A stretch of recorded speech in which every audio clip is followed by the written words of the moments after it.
Okay, I think for the sake of time, we can go ahead and get started. Thanks for joining us this Wednesday morning or afternoon, depending on where you're joining from. You have landed in the Systems for Action Research and Progress webinar series. This is a series that we host where we invite Systems for Action grantees to come and present on their research projects. Generally, it's grantees who are currently funded, and so you're allowed to hear about their research findings and progress sort of in rapid real time.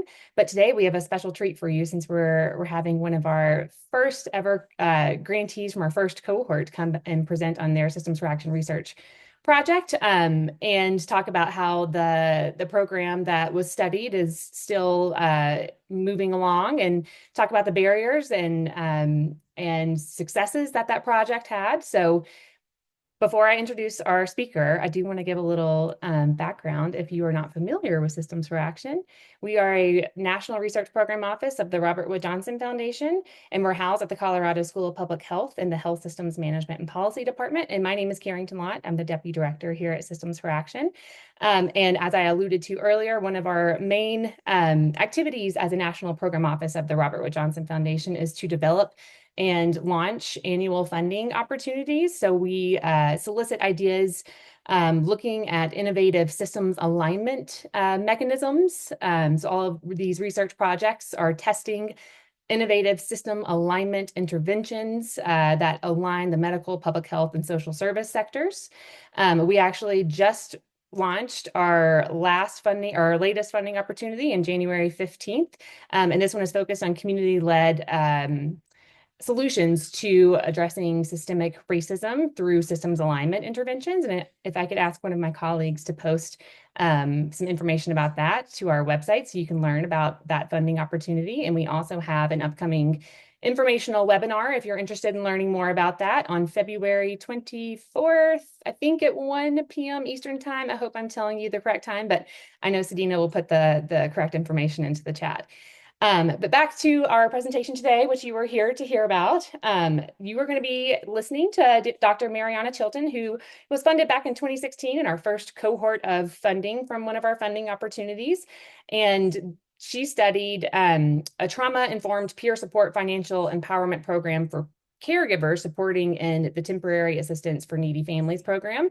So you're going to get to hear a little bit about that and then what Dr. Chilton has been involved in since that project ended in 2018. So could we go to the next slide? I think there might be an agenda slide there, Dr. Chilton. I think you're controlling the slides. There is no agenda slide. No agenda I'm so slides. sorry. Great, totally fine. We'll leave it up here. Okay, for agenda, I'm doing a quick welcome and then I'll hand it over to Dr. Chilton so you can hear all about the research and what she's been up to.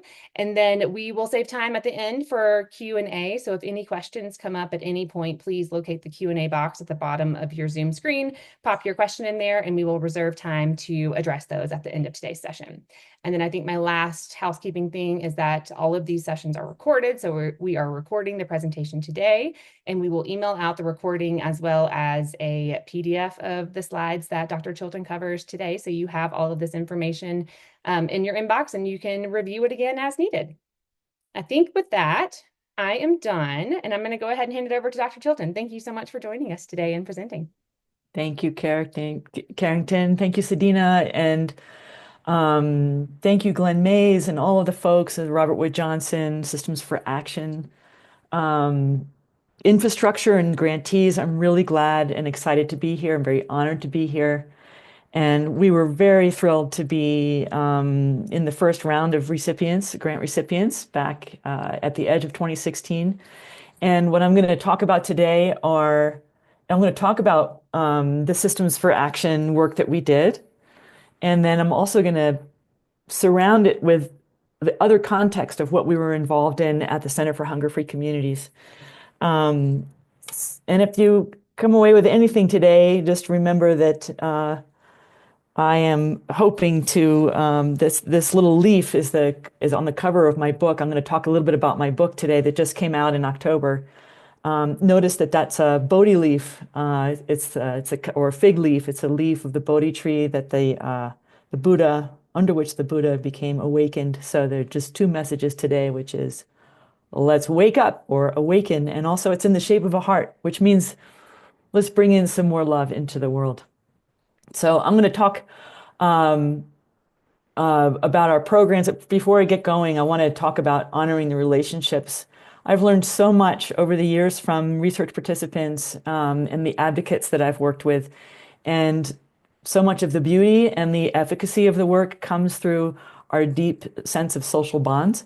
So I just want to recognize that there are really thousands of people behind this work. I may be just one person speaking to you today, but I hope I can get across the love and the solidarity with the thousands of folks that we've worked with over the many years.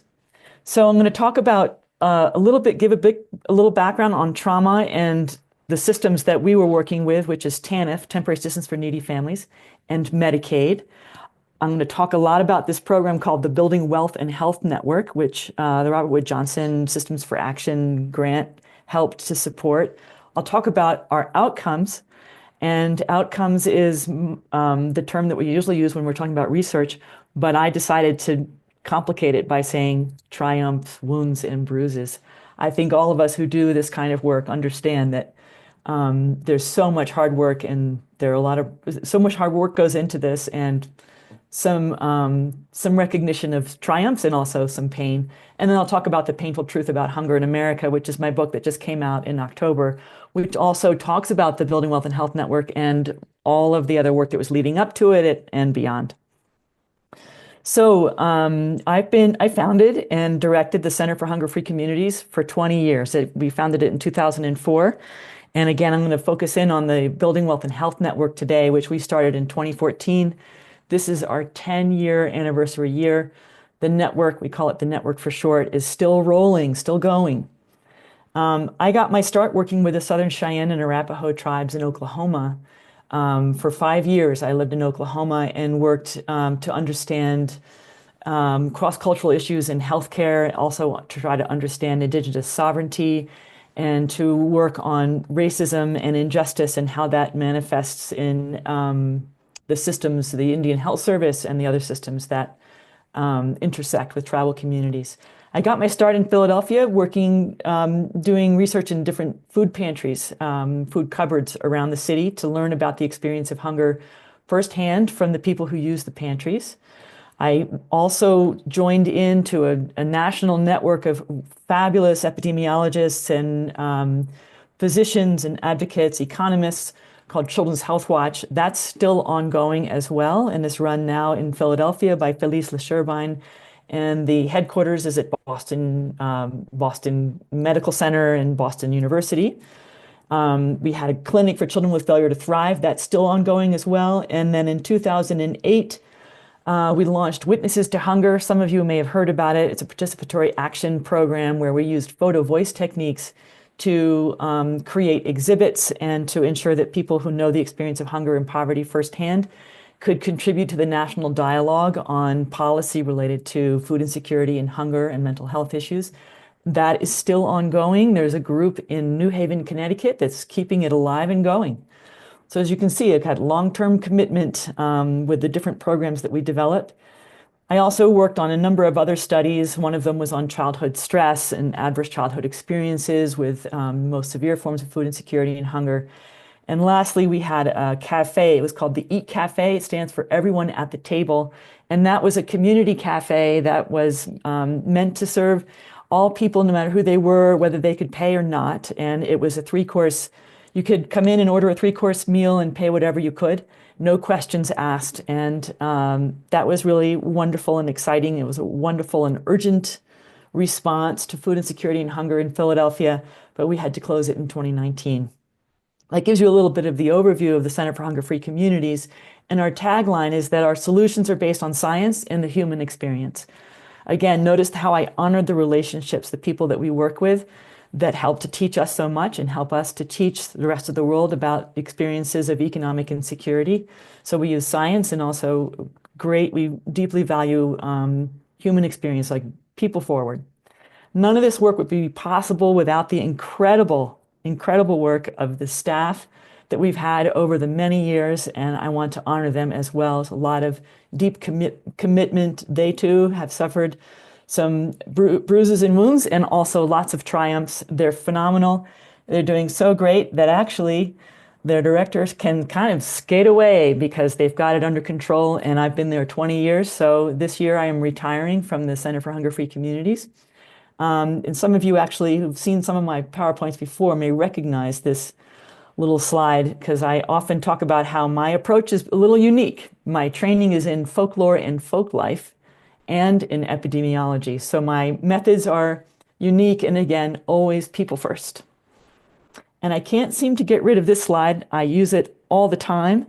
And what I like to do is talk about how it is that when we're talking about food insecurity or housing insecurity, or some of us refer to these as the social determinants of health, that we're still skating on the surface. We often think about, okay, we know that food insecurity is related to more hospitalizations, mental health challenges.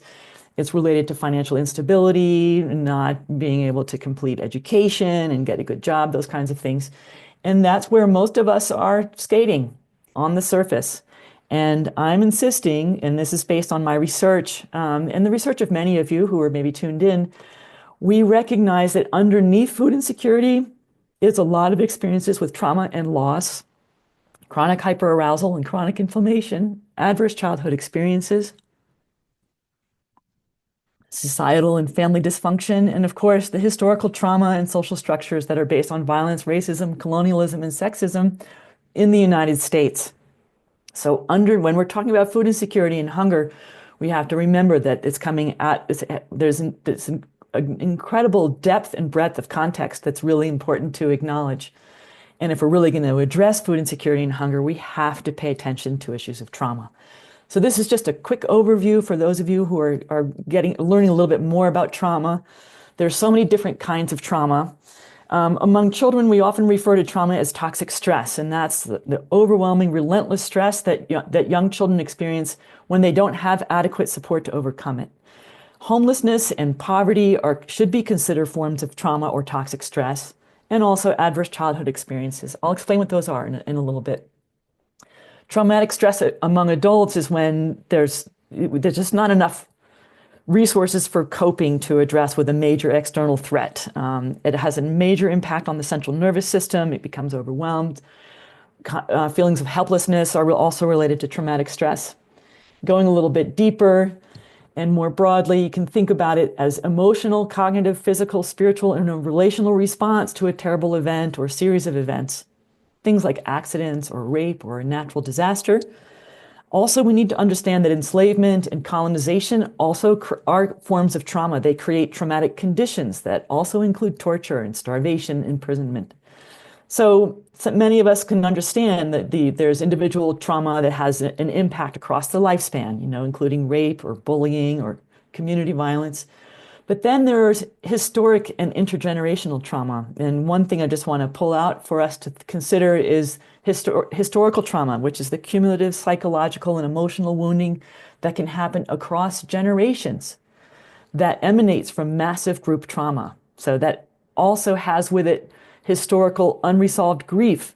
And that's a definition from Dr. Maria Yellowhorse Braveheart, who talks about the historical trauma that Native communities have experienced as they continue to experience ongoing genocide in the United States. Then there's intergenerational trauma. That's when trauma can be passed on generation to generation. So parents, grandparents can pass it on to their descendants. Or collective trauma, which all of us know about because if we're here, we're breathing, enjoy your breath, and remember that we've survived a massive collective trauma experience with the COVID pandemic. And one other type of trauma I want to bring forward is racial trauma, and that's the mental and emotional injury caused by racial bias and ethnic discrimination, racism, and hate crimes. All right, that's just a quick smattering. We need to recognize that individual and collective trauma are fractals of each other. They are very much related. Where you see individual or family trauma, you often see that kind of trauma in our society. And I really love this image by Wendy Ellis and William Dietz, who often talk about the pair of ACEs. And this is their pair of ACEs for during the COVID-19 pandemic. They talked about adverse community experiences, which included food insecurity or unemployment, lack of paid leave, or substance use and domestic violence. But underneath that, or feeding that, are adverse community environments, deep poverty, discrimination, poor housing, violence. So it's important to remember that we're not just dealing with isolated experiences of trauma, that where you see trauma somewhere in a system or in a family, it's usually a fractal of something else that's going on that's sort of mirrored. That means that our systems and our organizations are often implicated or participating in this kind of trauma. So there's this concept of parallel process, which I learned from Sandy Bloom. You can read one of her books called Destroying Sanctuary. And she talks about organizational health and organizational wellness and how organizations themselves are biocratic. They're like living beings. They too can experience trauma and re-traumatize or traumatize the people that they serve. These are some of the signs of parallel process in organizations. Lack of emotional management, communication failures, the important topics among us become undiscussable. The organization stops learning from itself. There's organizational amnesia, there's repeated failures, a loss of democratic decision-making, loss of complexity, learned helplessness, impoverished relationships, authoritarianism, unresolved grief. So I'm sure that as you're looking at this and looking at this list of things, maybe some of these things are happening in your organization or in the system in which you work. And we're clearly seeing that happening right now at the federal level. And maybe we can talk more about that in the question and answer. But I also want to talk about how trauma gets under the skin and deeply affects so many aspects of who we are, how we make our decisions. So trauma causes neurological and brain changes to the neurological and brain landscape. It affects the endocrine system, causes major mental health challenges, poor self-regulation, inability to focus, disrupted eating and sleeping. And it's also very much associated with whether a person can stay financially stable and also affects whether they can get a good education. So let's talk about public assistance. These are two photographs that were provided through the Witnesses to Hunger program. This is Photo Voice. I'll talk more about that after I talk about the Systems for Action. But these are two really good images to have in mind. The first is on the left. Both of them are considered metaphors for public assistance or welfare, and primarily they refer to TANF, Temporary Assistance for Needy Families. On the left-hand side, that's Ashley Ortiz took that photograph. She said, I took this, Mariana, because this is my metaphor for public assistance and welfare. You call to try to get your benefits on or to qualify. They say they'll call. First of all, they never answer the phone. If they do answer the phone, they say they'll call you back. And that was the closest payphone at the time. This is 2008. She said, how was I supposed to receive their call? I don't have a phone. And this was the closest payphone. So the whole system is completely broken. Shireen McGee took this picture of the chain. She said, this is my metaphor for welfare. It's like a chain and it keeps Black women down. We can talk more about that, but I was deeply influenced by the members of Witnesses to Hunger in learning more about temporary assistance for needy families.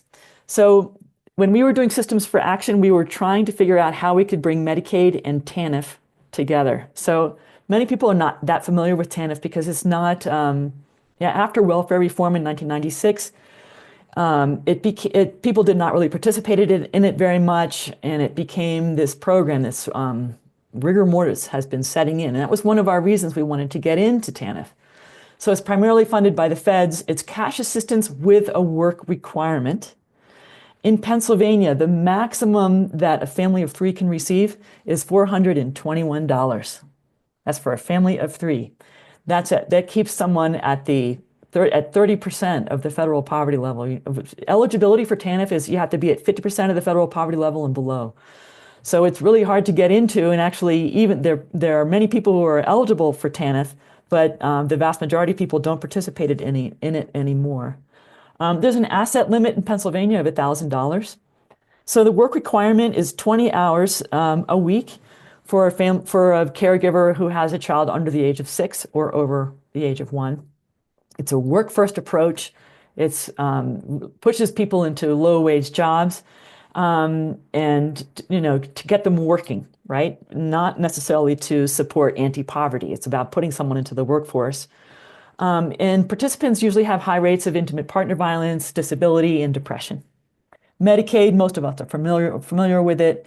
Medicaid expansion, we know that it has had wonderful positive results, and especially for health equity. And I know many of us have been thinking about the 1115 waivers that often cover basic needs. And there are some of you online who may be using the 1115 waiver to help have Medicaid pay for meal delivery or housing support, those kinds of things. All right. Just back to the human experience, I want to introduce you to Joanna Cruz, or Joanna Simmons is her last name now. This is Joanna when I met her in 2008, and that was the kind of sticker that people would get when they were at the St. Christopher's Hospital for Children where we interviewed a lot of people. You can see it says, "I'm an ER visitor." And that's not her home that she's in, that's her friend's home. But in her own house, she said she has them all. She has a bunch of these stickers lined up. Her kids were always in the hospital with infections and colds because she was so poor. And this is one of her photos. She said, "This is me doing my work requirement community service where I have to file all of these files. And this is my image of how I'm actually feeling. I feel so depressed. This is such drudgery." And then she said, "I took a picture of these are my sad little tokens. I have to go to work and I need these tokens to get to work," which TANF gave to me. These are special allowances. And she said, "Well, I had to decide whether I was going to save them to go to work or sell them so I could have money to feed my kids." So you can see it's a catch-22. You're damned if you do, damned if you don't, was a common saying. Also, we were really understanding that TANF, the county assistance offices where people apply for Medicaid, TANF, and SNAP benefits, are places where a culture of health doesn't really exist.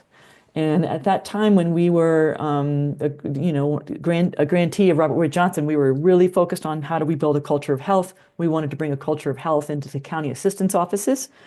This is just an example of the type of culture that can be at county assistance offices. I'd say it's pretty much a fractal of most county assistance offices that I've seen in Philadelphia. This is a picture of Jasmine Headley, who, this is, I think, back in 2018, yeah. She was in New York City and waiting with her toddler to apply to check on what was going on with her child care subsidy and her SNAP benefits. And there wasn't a chair, there weren't enough chairs. So she sat on the floor with her toddler. Anyone who's a mom who's held on to a 2-year-old knows that you can't really hold on to a 2-year-old too well unless they're really asleep, standing up. So she sat down and then the security guard told her to stand up. She refused and then called in the NYPD and she was taken off to Rikers for 5 days with her own child ripped out of her hands. So it gives you a feeling of what is this punitive approach that TANF has or that county assistance offices have around the country. Not all are like this, but at all of the ones that I've been to, there's a security guard already that's triggering a response in people who are participating. Okay, so our center, we use trauma-informed practices. Sandra Bloom helped us to understand this, along with there are people at SAMHSA who understand this as well. Trauma-informed practice realizes the widespread impact that trauma has on our society and that there are pathways to recover. It recognizes the signs and symptoms of trauma in clients, families, and in staff and in our systems. And it responds by making sure that our policies and procedures and practices don't re-traumatize people. And it resists re-traumatization. We stopped using this concept of trauma-informed approach about 5 years ago and wanted to flip it to focus in on healing and resilience. And we were very much influenced by Sean Ginwright, who talks about why should we be asking, what happened to you? Why don't we ask what's right with you? And go from there. Let's focus on the potential for health and, still recognizing how trauma has an impact on a person's health, well-being, and behavior, but focusing on building resilience, empowerment, and understanding a person's lived experience and the social and political and economic context in which they're living. All right, that's enough background, I hope, I think. All right, I want to introduce you to the Building Wealth and Health Network. Just generally, it has shifted and changed over the years. I'm going to talk to you about the major components of the Building Wealth and Health Network. Over about 10 years, we've we've reached more than 2,000 people, but we know we have about 2,000 people that we know that we've directly worked with and helped and worked to help build their resilience. It consists of group classes and peer support that we call financial self-empowerment, and it's 16 sessions. It also includes helping people open up a savings account with a potential for a monthly match. And whenever they participated, we would be able to pay them, and we could actually pay them directly into that savings account. So we were helping people to build their wealth, and also helping them to learn financial savvy and work on healing their relationships with their families, and helping them to build some social support. We did often do social work referrals, and we provided financial coaching if someone needed some specific help on, individualized help on improving their credit score. They could meet with a financial coach. And then we also have a network member advisory board that helps us with our ongoing evaluation and gave us ideas about how to improve our program, how to improve our incentives. They were the ones that encouraged us to have massages and zoo memberships to be a part of the incentives, which was really exciting. Drexel really loved that. I'm at Drexel University, by the way, just in case you didn't know. So in the curriculum, 16 sessions. It's trauma-informed, healing-centered. We provide peer support, and we use this organizing language of dealing with safety, emotions, loss, and developing a sense of future and a sense of freedom. We do psychosocial and political education and help people set goals and build their confidence. And we help people learn about what is the difference between savings and checking accounts, how to recognize their entrepreneurship, how to consider themselves as a CEO. If they're doing what they would consider a side hustle, we wanted to flip the script on that and say, look, actually, you're a CEO of your own company. You're a business person. You're an entrepreneur. And we help people learn about credit, how to read your credit, and how to build credit. And it's a cohort model. And it's about between 8 and 15 people per group. And there's 2 coaches for each cohort. One that was more focused in on the social work or the social side, emotional side. Another one who was more on the financial side. That has shifted and changed. But that's the overall model. And the network advisory board, all people who come to the network are considered members and are invited once they complete the program to become a part of that advisory board. And they provide, again, ongoing program feedback and support, and they do some policy work with us as well. So when did Systems for Action come in? We had already started the Building Wealth and Health Network in 2014.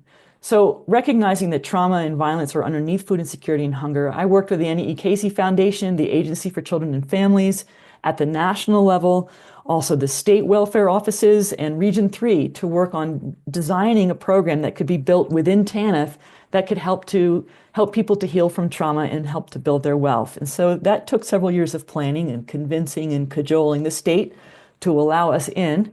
They allowed us in, and we launched and then immediately failed with our first randomized controlled trial.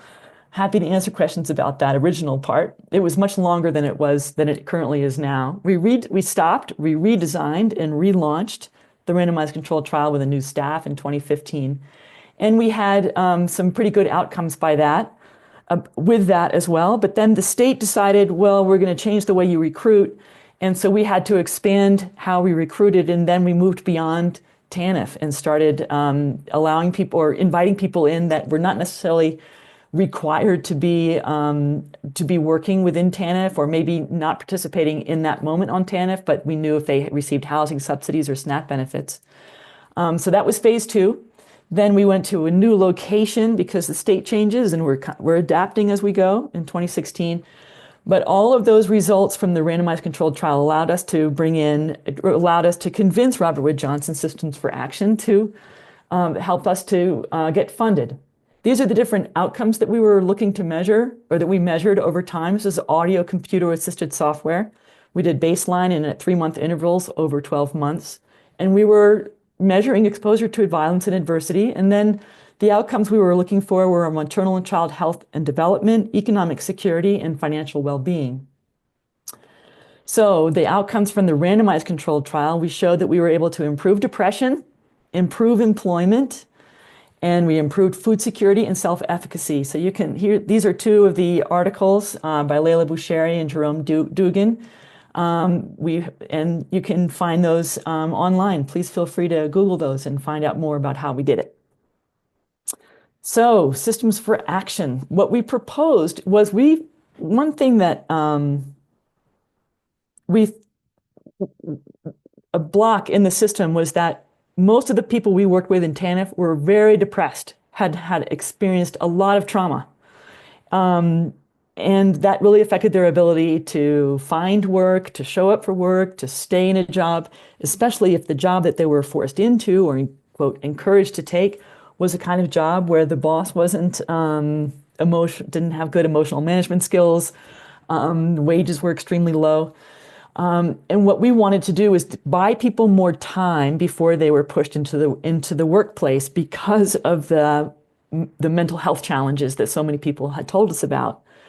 But in order to do that, a person needed to get a diagnosis. In order to get the diagnosis, they had to go into the behavioral healthcare system and get a diagnosis of severe depression, disability, et cetera. And then that would kick in the Medicaid system, but then they would be not, quote, required to work.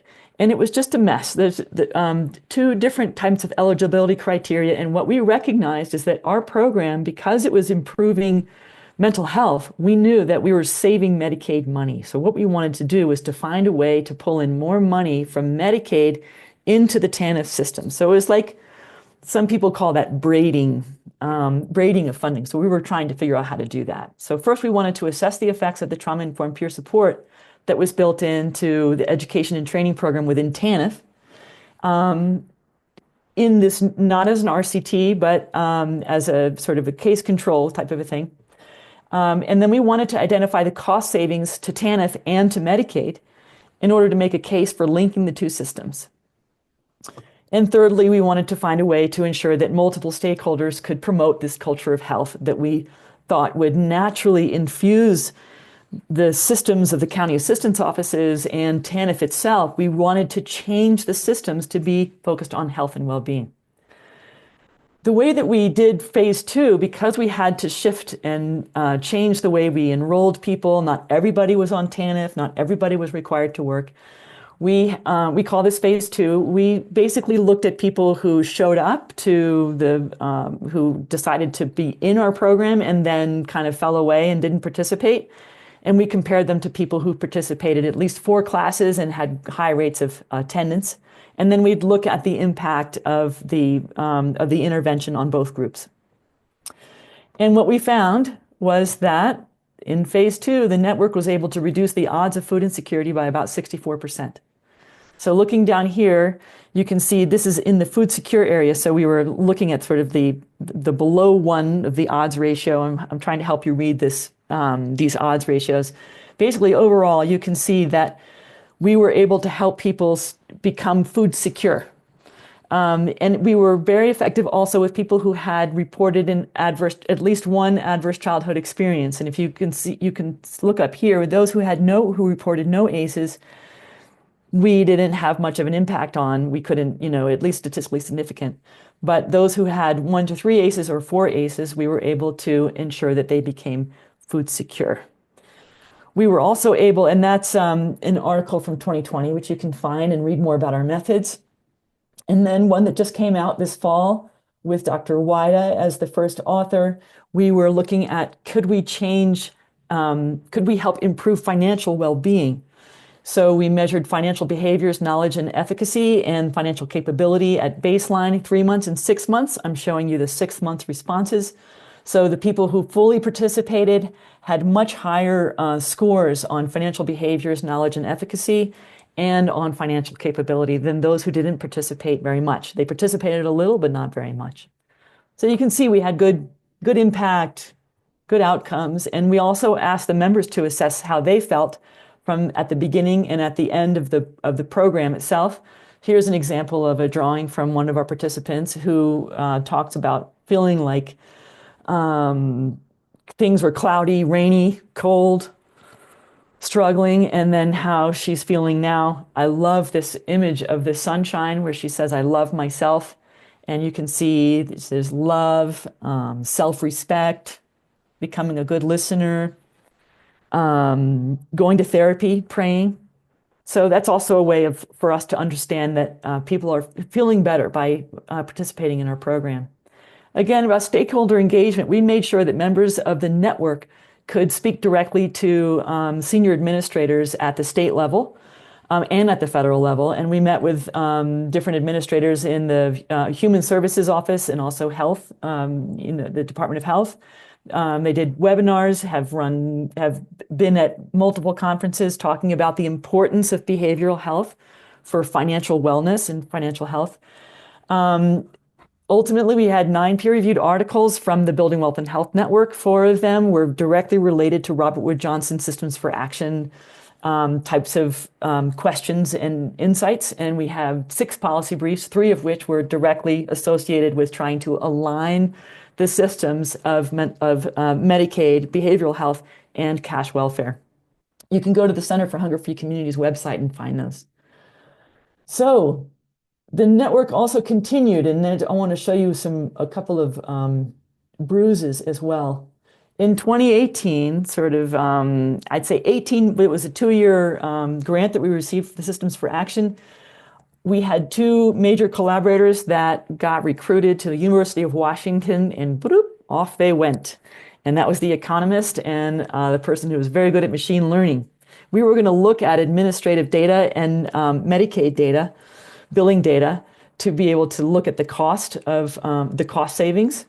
And the state had told us when we first applied for the grant, we had a letter from the state, folks at the state saying, we will share this data with you. And it took us 2 years to actually get the data. So at almost the same time we lost our analysts, Robert Wood Johnson grant, our grant time ended on 1 day after we received all of the administrative data to do the analysis. So it was an embarrassment of riches, and with no analysts to look at it, and we didn't know what to do because we didn't have the funding to be able to pull in other analysts to be able to pay them. So that was a hard hit. Then in 2019, we finally moved. We were trying to get into the state systems and get contracts that would be public money. So in 2019, we won a contract with Philadelphia Works, which is one of the largest funders of TANF in the city of Philadelphia. And we began phase 3. We had to move into a different location. We also lost some other research staff. And then during COVID-19, things kind of shut down for a bit. We lost our contract with Philadelphia Works, but then we won a new contract with JEVS. We started another phase. We went online. And now currently we have no research associated with the Building Wealth and Health Network. We're not tracking outcomes very much, just a little bit of ongoing evaluation. We do hybrid, online and in person at the same time. We do in person and we do online. We've been able to go out into rural communities. We've worked with teens and adults, and the Network Advisory Committee has turned into this sort of quasi nonprofit called the Network Nation, where they do all kinds of advocacy and social events and do other kinds of projects. I'm really grateful to be working with so many different partners throughout the city of Philadelphia and also beyond. So the triumphs: we improved mental health and economic security. That's fantastic. The network itself is a triumph. The network members moved beyond their classes. Some have become coaches in the Building Wealth and Health Network, and they've created Network Nation, which is this little organization that they do advocacy with. We've moved from private funding into public funds with contracts, which is, from my perspective, a great triumph to not be in the constant grant writing mill. We've adapted to so many different kinds of contexts. Here are some wounds and some bruises. We were not able to convince the state to use Medicaid funding. We could not convince the state to bring the network to scale. We expected that by this time, the network would be spread all throughout the state of Pennsylvania at the very least.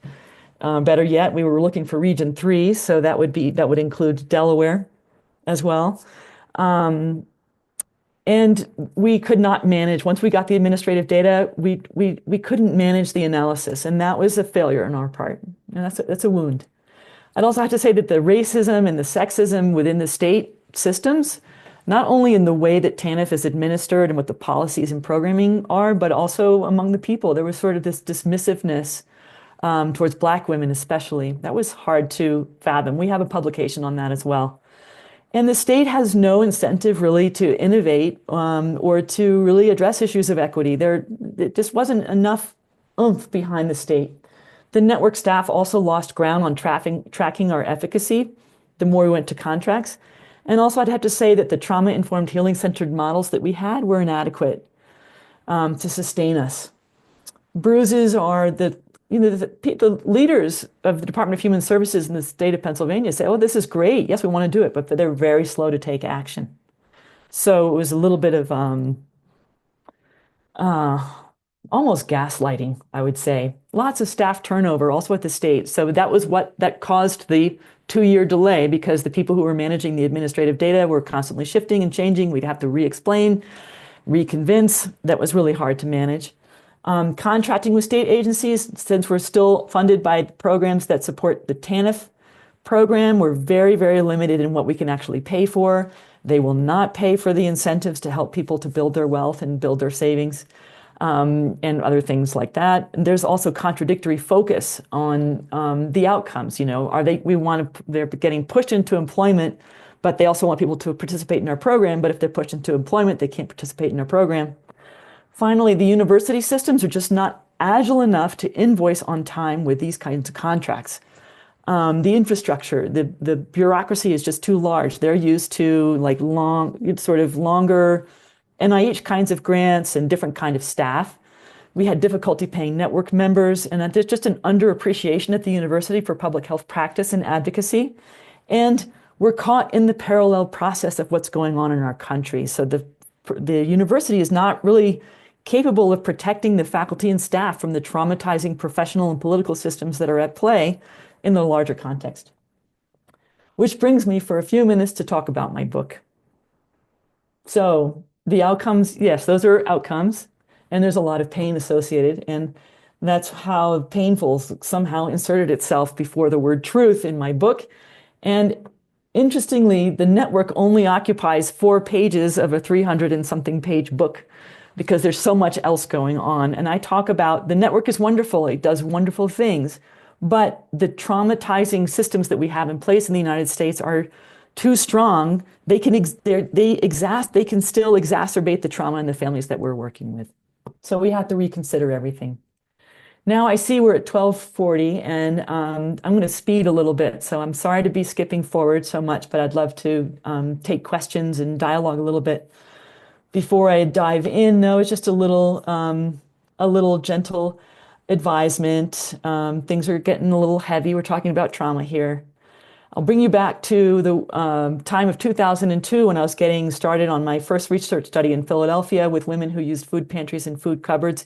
And they're the ones that introduced to me trauma underneath hunger. I asked them about grocery shopping and food and the quality of food and their health, and they insisted on talking about the violence in their communities, the violence in their families.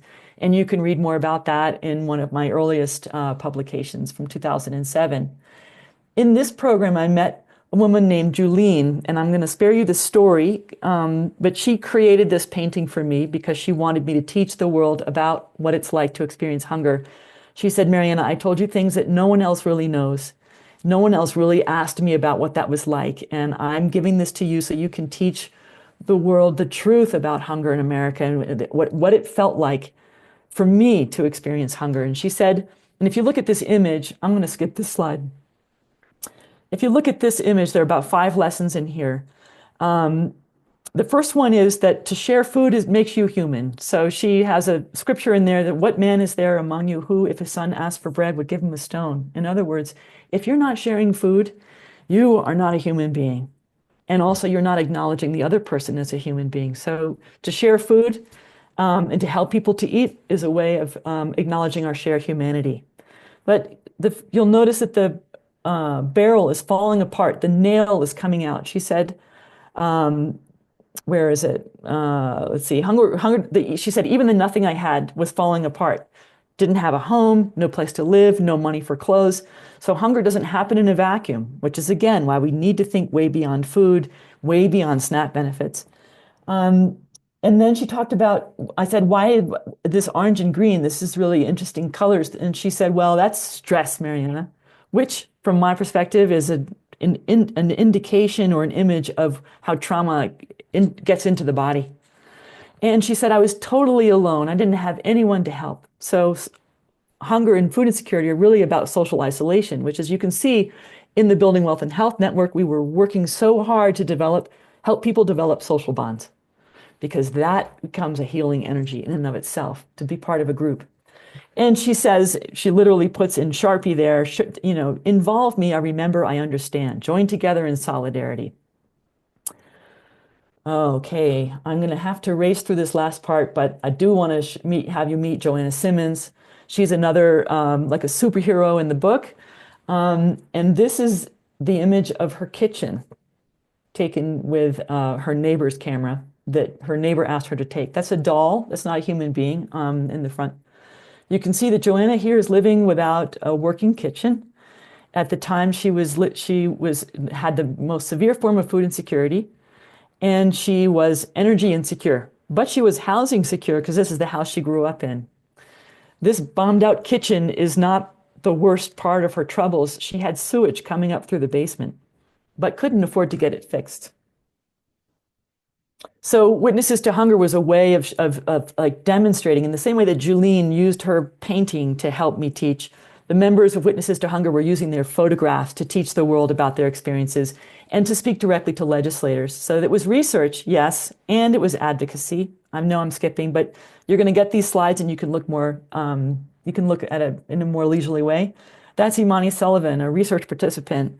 That's a photograph she took of her son when they were at the county assistant's office, and she's speaking directly to Senator Casey, who's a senator from Pennsylvania, and we were at the United States Senate at the time. You can see that the researcher is out of the way, and the true expert is explaining what's going on and telling Senator Casey what she needs and what she wants him to do. The idea was that members of Witnesses would take the microphone, speak directly to legislators, and be able to be a part of the national dialogue. Again, hold on. I'm gonna breeze through this so we can talk for a second. These are some of the images they created, and I'll just be quiet. You can see that they too insisted on exposure to violence. The self-portrait of Bruises, self-portrait of crying. Different types of violence: community violence, child abuse and neglect, intimate partner violence, adverse childhood experiences. I'm going to skip it all and just tell you that one of the most important findings from our studies is that in the adverse childhood experiences, the experience of emotional neglect, feeling as if you were not loved and cared for, was deeply concerning. So you can see in this slide here that 56% of the people who reported that they experienced emotional neglect as a child had the most severe form of food insecurity.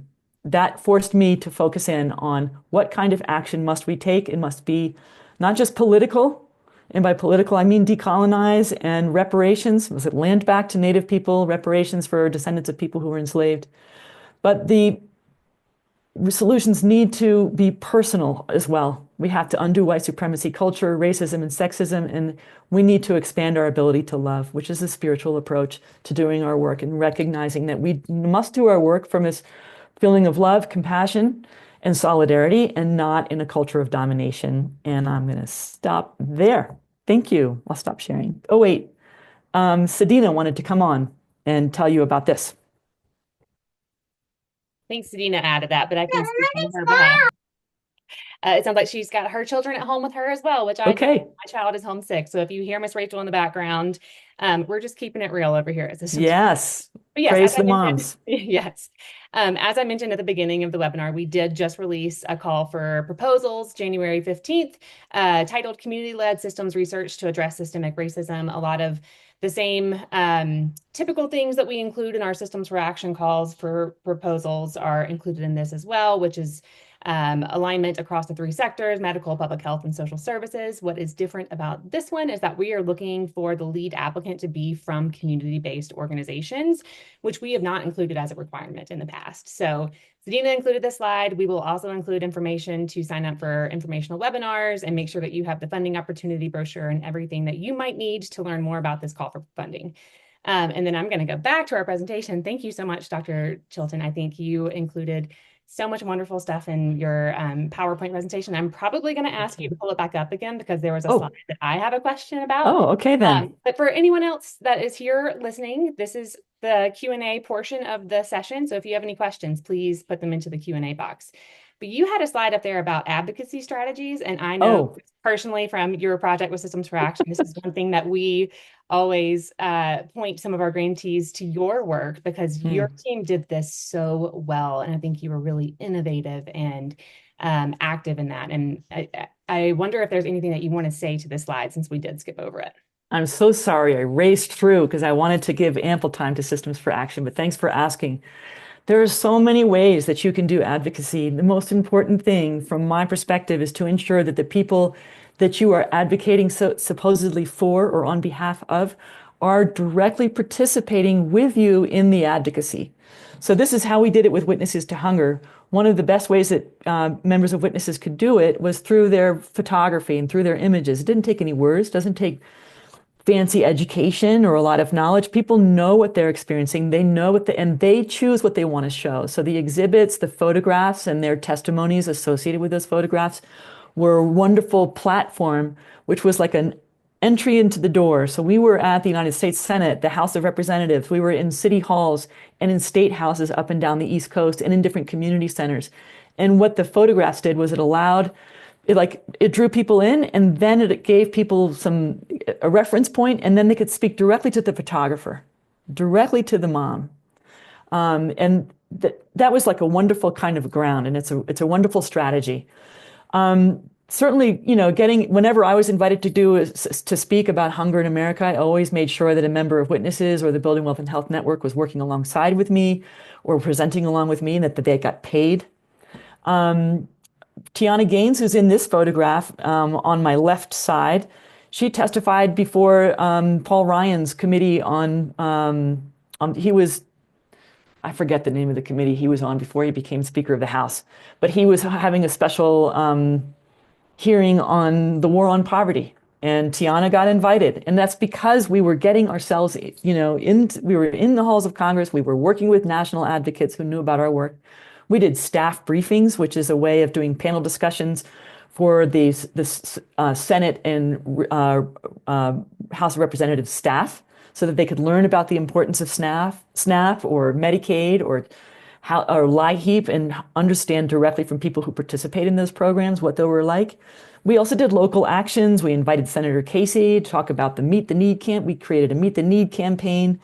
Of course, we were on different social networks, and I often made sure that people who participated in our programs were authors in peer-reviewed manuscripts and had opportunities to write op-eds. So like I think the next one, and directly meeting with legislators. That's Senator Harry Reid and Senator Casey. That's Tiana Gaines and Barbie Izquierdo, Whitney Henry, Nike. Those are members of Witnesses meeting directly with him. And here's an example of this is Sharita Mozon, who works at our center. She writes op-eds that get published in the local newspaper. She gives presentations and writes for does other kinds of blogs. So there's lots of different strategies that people can use. Those are beautiful and so personifying and adds a human element to the work that you do. Thank you for reviewing that. Sure. I've got one more question for you before I move to some of the questions that have come in through the Q&A, but I'm wondering, some people might be wondering this as well, but you mentioned earlier on in the presentation about organizational trauma playing out in the federal government. And I think you were probably seeing that during the work that you're doing with Systems for Action and in building this network, and kind of wondering if you have anything to say more about that as you were seeing it play out in the past and how you might see that play out in the future more, and what those conversations might look like at the network. Mm. Tough That's a question. conundrum, frankly. I'm stumped. One thing that I think there was was beautiful intentions in making sure that our organization was trauma informed. And we did so many of the wonderful tools and techniques that we learned from Sandy Bloom and from other people. And as we learned from the network members how to adjust and adapt, we became far more politicized. We recognized that a trauma-informed approach often doesn't include attention to racial trauma or to racial trauma or racialized trauma. And also in a professional setting in which there is an HR department who has no concept of what a trauma-informed approach is. If you're nested within a larger system that has no appreciation for what trauma is, or to be, or recognizing themselves even as a healing-oriented organization, that pushes on the smaller organization that's trying to keep this bubble of joy, compassion, care, understanding, kind of unconditional regard for people, or unconditional respect. That can't happen when you have an HR or professional, like professionalism, especially in universities, and I'd say pretty much, at banks and universities, that they're predominantly sort of white supremacist culture, never talk about your emotions, get it done and get it done now. And that doesn't really, it's not in sync with a trauma-informed approach. I don't know what's going to happen with SAMHSA and at the Agency of Children for Children and Families. There are multiple agencies within the federal government that use trauma-informed approaches. But right now, as we know, with the Trump administration coming in, they have no appreciation for health, well-being, no expression of compassion or empathy. It's actually quite alarming. It's not shocking, but it's deeply alarming, which is sort of confirmation that you can have a beautiful program. You can try to braid two systems together, but when the larger systems are in place that are traumatizing and are like a traumatogenic type of society that we have, those systems are going to cause more trauma, which is why in my book, I talk about the two most important things that we must do to address the trauma underneath food insecurity and hunger is land back for Indigenous people and reparations, because our country is founded on trauma and violence, torture, colonization, and we've never made amends for that. So we haven't dealt with some of the original traumas in our own country. Until we do that, we're going to be in this terrible spinning mode that we have currently at the national level and local. It's affecting all of us. Absolutely. Thank you. Okay, we have 3 minutes left. I'm going to sneak in some questions from the folks who have joined us. So the first one is, you mentioned that the organization stopped using trauma-informed in the work, but then that term is used in the published research titles. What went into the decision-making in naming those studies? Ugh. Well, there are fads, there are terms that we use. Like we go through these 10, there used to be 2-gen approaches. I don't really see 2-generation anymore. So at the time, trauma-informed work was the lingo, right? One thing that we learned is that even talking about trauma-informed automatically triggered people because we were saying trauma, right? And it focused so much on the negativity, the pain, the bruises, kind of like what I did in my presentation. I'm showing you all the trauma and the pain. And it's killing me. So we decided as a staff and also sort of as a community among the network members that we wanted to focus in on creating more joy, creating space for opportunities for joy, love, and compassion. Why our articles don't use that is because, as you all know, sometimes it can take 2 or 3 years to get an article out, and it's still got the same old title, still same old stale title. But I hope that as the network continues, that they continue to use love, compassion, joy, and healing in their titles. It's just not very welcome at this time. It's not welcome, but even before that, in professional behavior, and even among our own staff, if I was talking about love and compassion, some of my staff would be like, "Oh my God, when is this going to end?" Because we're not used to talking about that in a professional way. And my next book is about how to bring more love into public health. I'm hoping I succeed in that. That sounds wonderful. I'd love to read that myself.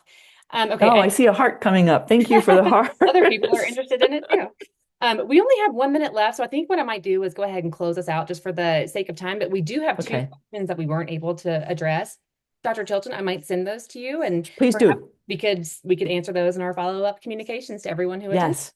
Yes, I'd love that. Yes, wonderful. Well, thank you so much, everyone, for joining today. Thank you, Dr. Chilton, so much for presenting on your work. It is very important. It is a really interesting and important time in this country, and I love the work that you do, and it's really important. So thank you so much. Thank you. Thanks for having me. Appreciate it. Of course. And everyone else, we will follow up with answers to those questions and the PDF of the slides and the recording, and also a link to Dr. Chilton's book, because I think we should all read it.